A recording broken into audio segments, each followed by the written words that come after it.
दोस्तों, जिस तरीके से समय चल रहा है, कोई भी स्त्री अपने पति के प्रति वफादार नहीं है। तो आज के इस वीडियो के माध्यम से हम जानेंगे कि ऐसी कौन कौन सी देवी थीं, ऐसी कौन कौन सी स्त्री थीं जो अपने पति के कारण सती हो गईं। तो सबसे पहले हम ये जानेंगे कि पतिव्रता औरत और सती प्रथा औरत में क्या अंतर होता है, उनकी क्या परिभाषाएं होती हैं। तो सबसे पहले हम बात करेंगे पतिव्रता औरत के बारे में। पतिव्रता औरत वह होती है जो अपने पति को ही एकमात्र पति मानती है और जीवन भर उसी के प्रति निष्ठावान और समर्पित रहती है। वह ना तो दूसरे पुरुष की ओर आकर्षित होती है और ना ही पति के जीवित रहते या उसके पश्चात किसी अन्य पुरुष को पति के रूप में स्वीकार करती है। तो चलिए अब हम सती स्त्रियों के बारे में बात करते हैं और इनकी परिभाषा को जानते हैं। जो स्त्री अपने पति को ईश्वर के समान मानकर उसके प्रति अखंड निष्ठा रखती है और उसे सती कहा जाता है। हमारे पुराणों और कथाओं में कई सती स्त्रियों के रूप में उदाहरण मिलते हैं, जैसे सती सावित्री, सती अनसुईया। सती स्त्रियों की सबसे सिंपल और साधारण परिभाषा ये है कि जब किसी स्त्री के पति की मृत्यु हो जाती है और उसके बाद उसकी पत्नी, उसकी भार्या अपने जीवन का अंत कर लेती है, अपने पति के साथ में वह अपने देह को त्याग देती है, उसे पतिव्रता नारी और सती स्त्री कहा जाता है। तो चलिए आज के इस वीडियो में हम 8 पतिव्रता और सती व्रता स्त्रियों के बारे में बात करने वाले हैं। तो एक एक करके हम जानेंगे। वीडियो बहुत ही कमाल की होने वाली है। अगर ये जानकारी आपको पसंद आए तो इस वीडियो को लाइक एंड चैनल को सब्सक्राइब जरूर कीजिएगा। तो चलिए शुरू करते हैं। तो सबसे पहले हम जानेंगे सती अनसुईया की कहानी के बारे में। ऋषि अत्रि की पत्नी अनसुईया अपनी पतिव्रता और तपस्या के लिए जग प्रसिद्ध थी। एक बार ब्रह्मा विष्णु महेश उनकी परीक्षा लेने आए और उन्होंने अनसुईया से कहा कि हमारे लिए भोजन बनाइए, लेकिन शर्त यह है कि हमें नंगी होकर ही भोजन परोसना होगा। अनसुईया संकट में थी, लेकिन उन्होंने अपनी शक्ति से तीनों देवों को शिशु बना दिया और आपको बता दें मातृ भाव से उन्हें दूध पिलाया। त्रिदेव उनकी पतिव्रता शक्ति से बहुत ही प्रसन्न हुए और उन्हें आशीर्वाद देकर चले गए। तो चलिए अब हम सती अरुंधति की कहानी के बारे में जानते हैं। वशिष्ठ मुनि की पत्नी अरुंधति ज्ञान, तपस्या और सतीत्व की देवी मानी जाती हैं।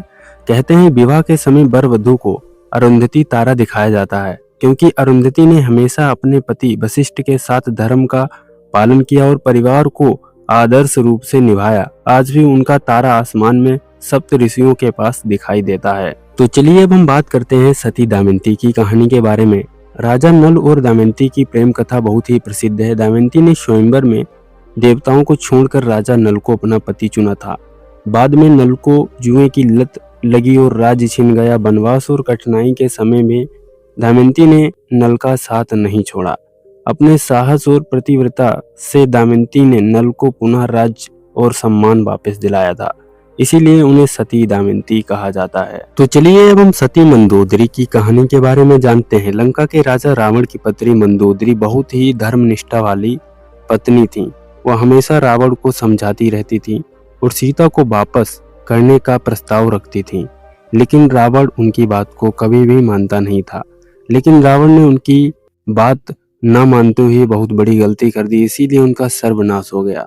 लेकिन मंदोदरी ने विपरीत परिस्थिति में मर्यादा और धर्म का पालन किया। युद्ध में रावण की मृत्यु के बाद मंदोदरी ने अपने पतिव्रता धर्म को निभाया और वो सती हो गईं। 5वें नंबर की सती सीता की कहानी के बारे में हम जानते हैं। जनक नंदिनी सीता भगवान राम की पत्नी थी। उन्होंने पति के साथ वनवास स्वीकार किया और हर कष्ट सहा। रावण ने उनका अपहरण किया, लेकिन सीता ने लंका में रहते हुए भी अपनी पवित्रता और पतिव्रता की रक्षा की। राम की संगनी सीता जीवन भर त्याग, धैर्य और पतिव्रता का सर्वोच्च उदाहरण है। तो चलिए अब हम जानते हैं सती सावित्री की कहानी के बारे में। सावित्री ने सत्यवान को पति चुना, जबकि सभी ने कहा था कि सत्यवान की उम्र कम है। एक दिन सत्यवान जंगल में लकड़ी काटते समय मृत्यु को प्राप्त हो गए। यमराज उनके प्राण लेकर चलने लगे। सावित्री भी पीछे पीछे चलने लगी। अपनी बुद्धिमत्ता से और धर्म की चर्चा करते करते उन्होंने यमराज से वरदान ले लिया। अंत में अपने पति को पुनः जीवित करवा लिया। आज भी सुहागिन स्त्रियां वट सावित्री व्रत करती हैं। तो चलिए हम जानते हैं सती रोहिणी की कहानी के बारे में। चंद्रमा की पत्नी रोहिणी को सबसे प्रिय माना जाता है। वे अत्यंत पतिव्रता और प्रेममयी थीं। चंद्रमा के 27 नक्षत्रों में से एक रोहिणी नक्षत्र भी माना जाता है और इन्हीं के नाम पर ये आज भी है। रोहिणी का नाम सुनते ही प्रेम, स्नेह, पतिव्रता की छवि सामने आ जाती है, इसीलिए उन्हें सती रोहिणी कहा जाता है। 8वें नंबर की सती तारा की कहानी के बारे में हम जानते हैं। बृहस्पति की पत्नी तारा पतिव्रता और धर्मशील स्त्री मानी जाती हैं। तारा ने अपने पति का साथ हर परिस्थिति में दिया। उनका नाम हमेशा आदर्श, गृहिणी और पतिव्रता स्त्रियों की सूची में लिया जाता है। तो ये थी 8 सती व्रता और पतिव्रता स्त्री। तो चलिए अब हम 9 नंबर की सती माता के बारे में बात करते हैं, जो इस संसार की, पूरे जगत की माता हैं। माता सती दक्ष की कन्या, शिव की पत्नी, जिन्होंने अपने पति शिव का अपमान सहन न कर पाया और अपने प्राण त्याग दिए। तो दोस्तों, आपको ये वीडियो कैसी लगी हमें कमेंट करके जरूर बताइए और इस वीडियो को लाइक एंड चैनल को सब्सक्राइब और इस वीडियो को ज्यादा से ज्यादा लोगों तक शेयर जरूर कर दीजिएगा। मैं मिलता हूँ ऐसी ही रोचक कहानी के साथ, तब तक ले जय हिंद, जय भारत।